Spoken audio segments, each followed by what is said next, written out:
આ બેબલીને ખાદ આવતી હતી. બીબલીને એટલે એને બાધા રાખી એટલે માતાની મોનતા રાખી. એટલે મોનતામાં શું માનેલું?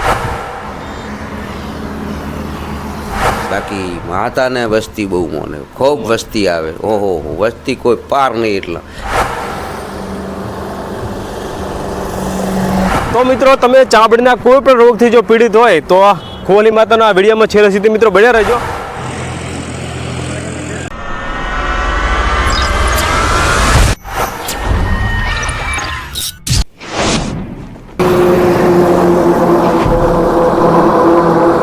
મિત્રો, સ્વાગત છે તમારું ફરી એકવાર વિક્રમ ઠાકોર 0.7 ચેનલમાં. મિત્રો, આજે આપણે આવી પહોંચ્યા છીએ પાટણ જિલ્લાના રાધનપુર તાલુકાના સિનાર ગામે.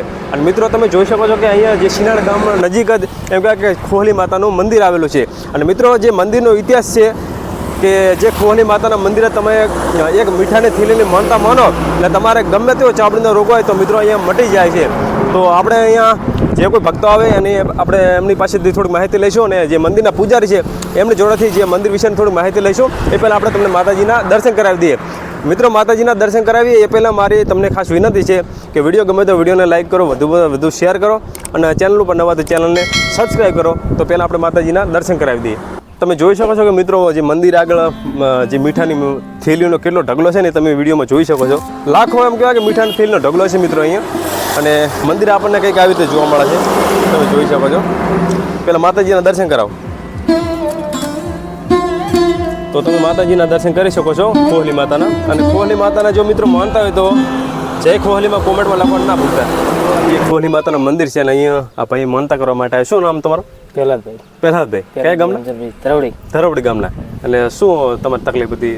આ બેબલીને ખાદ આવતી હતી. બીબલીને એટલે એને બાધા રાખી એટલે માતાની મોનતા રાખી. એટલે મોનતામાં શું માનેલું? જે પ્રસાદ મીઠું પ્રસાદ. અને અહીંયા બે મીઠાની થેલી. હા. અને કેટલા સમય પહેલા જે પ્રોબ્લેમ હતો? અને કઈ તો 2-3 વર્ષ જેવું થઈ ગયું. 2-3 વર્ષ જેવું. અને જે માનતા માની એના પછી કેટલા સમય પછી મટી ગયું? મહિનો 1.5 મહિના મટી ગયું. 1 મહિના 1.5 મહિના અંદર. હા. તો માતાજીને તમારે ઉપર કૃપા કરી ને એટલે પછી માનતા કરવા માટે આવ્યા. Okay, thank you. તો મિત્રો, તમને માતાજીના દર્શન કરાયા. હવે જે મંદિરનો જે ઇતિહાસ છે મિત્રો, એ આપણે જે મંદિરના પૂજારી છે તમે સામે જોઈ શકો છો. જે વડ છે એની પાછળ જે મકાન નાનું દેખાઈ રહ્યું છે એ મકાનમાં તેઓ પૂજારી રહે છે. તો આપણે એમની જોડે છે આપણે જે મંદિરનો જે ઇતિહાસ છે આપણે થોડોક જાણવાની કોશિશ કરીશું. તો ચલો કેમેરામેન. તો મંદિર આગળ કંઈક આવી રીતે આપણને લોકેશન જોવા મળે છે, તમે જોઈ શકો છો.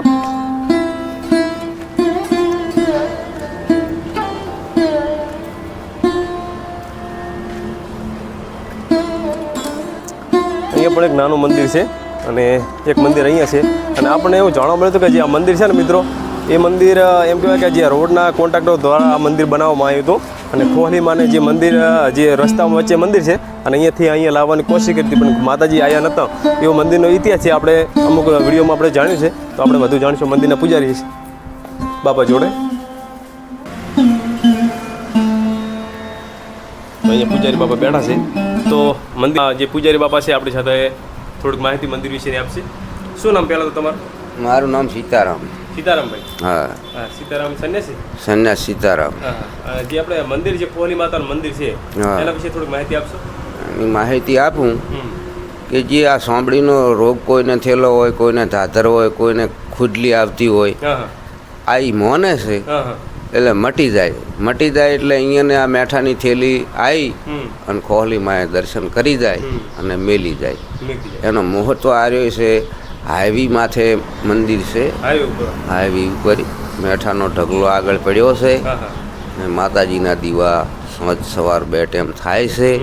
કોઈ આવે જાય એની પણ સેવા થાય છે, સન્માન થાય છે, સ્વાગત થાય. અને મા માથે પૂરો ભરું હોય અને તો દુઃખ જરૂર મટી જ જાય. માતાજી ઉપર વિશ્વાસ રાખે તો કામ કરે માતાજી. હા, પૂરેપૂરો વિશ્વાસ હોવો જોઈએ. અને જે મંદિર છે એ કેટલા વર્ષ જૂનું મંદિર છે? આ મંદિર લગભગ 200 વર્ષ. 200 વર્ષ જૂનું. આપણે સાંભળેલું છે કે જે મંદિર છે એને હટાવવાની કોશિશ કરી રોડના કોન્ટ્રાક્ટર દ્વારા. ક્યાં છે, હજુ લમણો વાળ્યો નહીં. રોડની સાઈડ વાળા જે આવ્યા હતા ને અહીંયાની આ મંદિર નવું કર્યું. આ સાઈડમાં નિશાની ઊભી છે. અહીંયાની મંદિર હટાવવાનું કર્યું અહીંયાથી એટલે વીસીબી ભાજ્યું. એટલે જ્યાં પછી અહીંયાને જે મેન ખાંડને ખુડલી થવાની હતી ને એ ચાલુ થઈ ગઈ ભરપૂર. એમને પણ જે જીસીબીથી માતાને હટાવવાની કોશિશ કરી એમને પણ ખુજલીને એવું ચાલુ થઈ ગયું. અહીંયાને પણ તકલીફ થઈ ગઈ. એટલે તારનું માતાજીને કોઈ મંદિરને સતાવતા નથી, બેહવા હાલે. અત્યારે શાસન હેડ્યા આવે. બાકી માતાને વસ્તી બહુ મોને, ખૂબ વસ્તી આવે. ઓહો વસ્તી કોઈ પાર નહીં. એટલે મળતું હશે તો જ આવે ને, ના આવે ને. આમાં ક્યાંથી વસ્તી આવે અત્યારે? ત્યાંથી વસ્તી તો અમેરિકા સુધીની આવે છે. પહેલા મુદ્દાની વાત ઈ ગણાવી. ઠેઠ અમેરિકા સુધીની વસ્તી આવે છે. બોલો. તો આ છે મિત્રો કે ગુજરાતનું પ્રખ્યાત એક માત્ર ખોહલી માતાનું મંદિર. અને જે ખોહલી જે ખરજવું, દાદર અને ચામડીના કોઈ પણ રોગ હોય ને મિત્રો, એ માતાજીની માનતા માને એટલે મટી જાય છે. અને ગુજરાતનું માત્ર ને માત્ર એક મંદિર હોય તો ખોહલી માતાનું મંદિર, જે પાટણ જિલ્લાના રાધનપુર તાલુકાના શિનાળ ગામમાં આવેલું છે મિત્રો. તો આશા રાખીએ છીએ કે મિત્રો આજનો વિડીયો તમને પસંદ આવ્યો છે. જો વિડીયો પસંદ આવે તો વિડીયોને લાઇક કરજો, વધુમાં વધુ શેર કરજો. અને આપણે ચેનલ ઉપર નવા તો ચેનલને સબસ્ક્રાઈબ કરજો. અને વિડીયો પૂરો જોવા બદલ તમારો દિલથી ખૂબ ખૂબ આભાર. Thanks for watching.